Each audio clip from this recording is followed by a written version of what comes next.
Birinchi Panipat jangi 1526-yil Hindiston tarixini abadiy o'zgartirgan bir kun. Bir tomonda Ibrohim Lodi, Dehli sultonligining oxirgi hukmdori, 100 ming askar va yuzlab jangovar fillar bilan.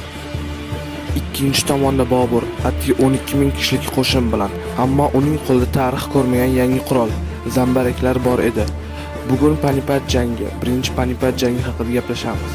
Hindiston ahvoli 15-asr oxiriga kelib Dehli sultonligi zaiflashgan edi. Lodiylar sulolasi ichki nizolar bilan band edi. Ko'plab mahalliy hukmdorlar mustaqil bo'lishni xohlardi. Bobur kim edi? To'liq ismi Zahiriddin Muhammad Bobur. Farg'onada tug'ilgan Temuriylar naslidan. Samarqandni 2 marta olib, 2 marta yo'qotgan. 1504-yil Kobulda etdi. Hindistonga 4 marta yurish qildi, ammo muvaffaqiyatsiz yurishlar bo'ldi. 1526-yildagi 5-yurish hal qiluvchi bo'ldi. Nima uchun Hindiston? Hindiston boy, Kobul kambag'al edi, deb Boburning o'zi yozgan. Boylik va yangi saltanat izlagan. Panjob hokimi Davlatxon Lodi Boburni Hindistonga taklif qilgan. Ibrohim Lodiga qarshi ittifoq tuzilgan. Jangga tayyorgarlik Ibrohim Lodining askarlari. Taxminan 100 ming kishilik qo'shini va 100 dan ortiq fillari bor edi. Lekin tajribasi unchalik ham kuchli bo'lmagan. Boburning tajribasi kuchli. Askarlar taxminan 12 ming askarlar edi. Boburning qo'shinida o'sha davrning eng kuchli takomillashgan zambaraklari bor edi va qo'shin muntazam Boburga itoat qilardi.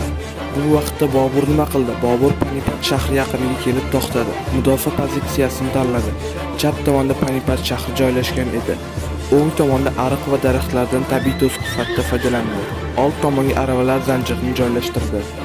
Zambaraklarni markazga o'rnatdi. Tulug'ma taktikasi yordamida dushmanni ikki qanotdan o'rab olishni rejalashtirdi.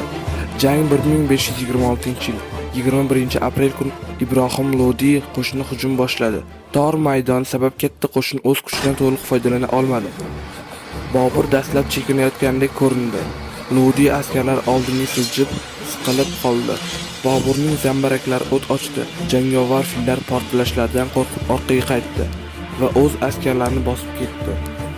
Boburning otliq qo'shini ikki qanotdan hujum boshladi. Markaziy qo'shin ham oldinga yurdi. Natijada Ibrohim Lodi jang maydonida halok bo'ldi. Minglab askarlar halok bo'ldi yoki qochib ketdi. Jang bir necha soat ichida Boburning g'alabasi bilan yakunlandi. Jangning oqibatlari darhol yuz bergan bu voqea Boburning Dehliga kirishiga sabab bo'ldi. Katta xazina qo'lga kiritdi. Rivoyatlarga ko'ra Kohinur olmosi ham bu davrda Boburga topshirilgan.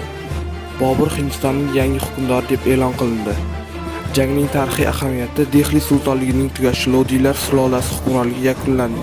Hindistonda Boburiylar yoki Buyuk Mo'g'ullar imperiyasining boshlanishi Bobur 1526-yilda Mo'g'ullar imperiyasiga asos soldi. Imperiya 1857-yilgacha hukm surdi Hindistonda. Shu sulolaning eng mashhur hukmdorlari Akbar, Shohjahon va Avrangzeb shu suloladan edi. Harbiy yangilik Hindistonda o'q-dori qurollari keng miqyosda qo'llanildi. Tulug'ma taktikasi keyingi davrlarda ham qo'llanildi. Madaniy ta'sir o'zbek va fors madaniyati Hindistonga kirib bordi. Mo'g'ul me'morchiligining rivojlanishiga asos yaratildi. Toj Mahal ham shu tarixiy merosning davomidir. Jangovar fillar zambarak ovozidan qo'rqib o'z qo'shiniga katta zarar yetkazgan. Bobur bu jangni Boburnoma asarida batafsil yozib qoldirgan. Rivoyatlarga ko'ra Kohinur olmosi Panipat g'alabasidan keyin Boburga topshirilgan va keyinchalik Britaniya tojining bir qismiga aylangan. Panipat shahri keyinchalik 1556-yil va 1570-61-yillardagi mashhur janglarga guvoh bo'lgan. Son jihatdan deyarli 8 barobar kam bo'lgan Bobur qo'shini puxta reja va intizom, yangi qurollar yordamida g'alaba qozongan Panipat jangi shuni ko'rsatadiki, har doim ham son ustunligi g'alabani ta'minlamaydi. Boburning puxta strategiyasi, harbiy mahorati va zamonaviy qurollar yordamida Hindiston tarixini butunlay o'zgartirdi. Keyingi yirik tarixiy voqealardan biri Panipat ikkinchi jangi ham bo'lib o'tgan. Unda Akbar Shoh va Ximu o'rtasidagi hal qiluvchi to'qnashuv yuz bergan.